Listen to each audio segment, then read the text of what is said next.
Every 30 seconds, somewhere in the world, a child dies from malaria.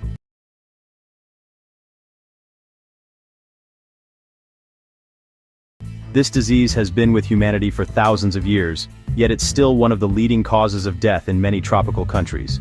But what really causes malaria? How does it spread? And most importantly, how can we stop it? So malaria is an infection that is very commonly transmitted in mosquitoes. And you're right, we don't typically see this natively in Texas or even in the US. So most people get it when they travel to a country that either has a lot of malaria cases or has a lot of mosquitoes. So this is a very rare finding that we're seeing recently. And we know malaria is not contagious and it can't be spread person to person. So that is good to know. Only transmitted through mosquito bites, is that the only way you can get it?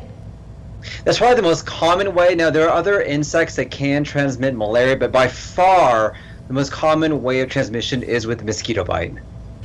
Doc, what are the symptoms of malaria? Is it different than we naturally hear from some things like the flu or a cold or something like that? How do we know if we might have it? Well, that's kind of the unique thing about malaria, is that it can mimic symptoms just like the flu. Fever, fatigue, being tired, muscle aches, joint pain. And so you really have to have a really good clinical suspicion that you may have malaria, especially if you've been maybe outside or traveled, or maybe know that you got bitten by a mosquito and have those symptoms occur right after that. Okay, so how is it diagnosed, and is malaria easy to treat if you do get sick with it? So malaria is diagnosed with a blood test. Basically, you just look at the blood under the microscope and you can see certain cells, and you can actually see the malaria parasite that's there as well. And if we can catch it early, it is treatable.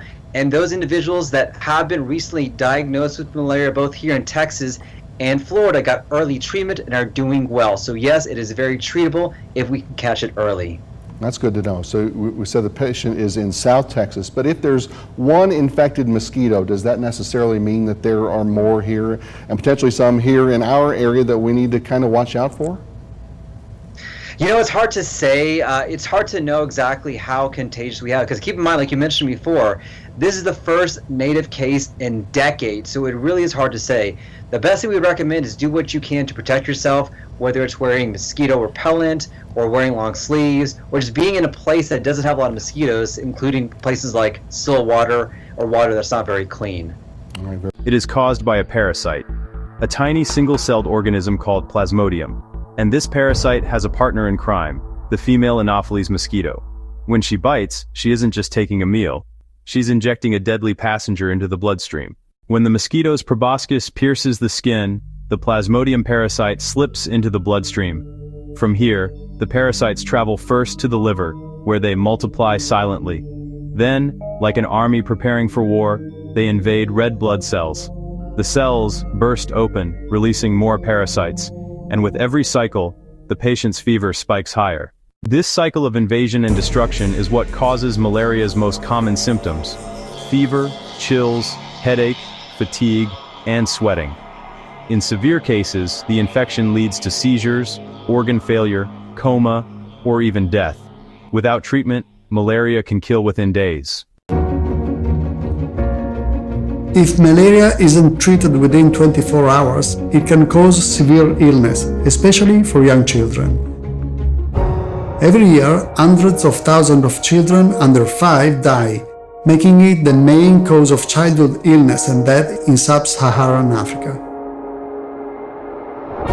In October 2021, the world's first malaria vaccine was recommended for widespread use. A vaccine that thousands of people like me, within the biopharmaceutical industry and the broader scientific community, have been working on for the past 35 years. Malaria is preventable. The first line of defense is mosquito nets treated with insecticide.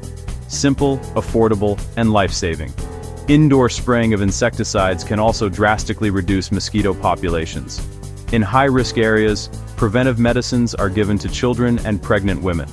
And today, science has given us something new: the world's first malaria vaccine. It's not perfect, but it's a powerful step forward. For those who fall ill, effective treatments exist, like artemisinin-based combination therapies.